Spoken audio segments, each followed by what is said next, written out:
Yo, what's up mga kalaboy? And for today's video, may tuturo po ako sa inyong isang uri ng pasta. Kaya kung ikaw po yung tao na mahilig sa pasta at mahilig din sa garlic, para po sa iyo ang video na to. So kung nakikita nyo mga kalaboy, nagdudurog po ako dyan ng bawang na buo. So meron na po kasi tayong ginawa dito na garlic oil.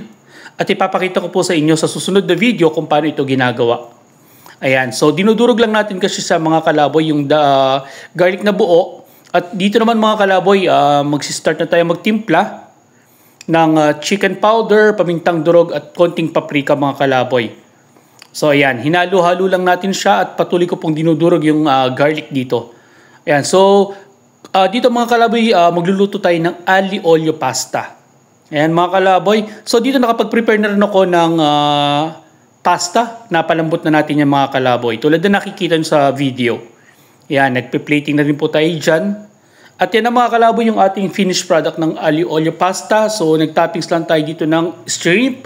So mas marami, mas maganda. Tapos nag-toppings din tayo dito ng chili flakes, ng dried parsley, at syempre ng parmesan cheese.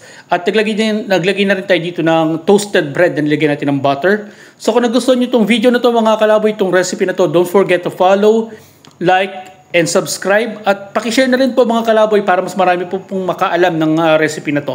So hanggang dito na lang mga kalaboy. Maraming salamat po. Abang-abang na lang po sa susunod na video. God bless us all. Bye bye!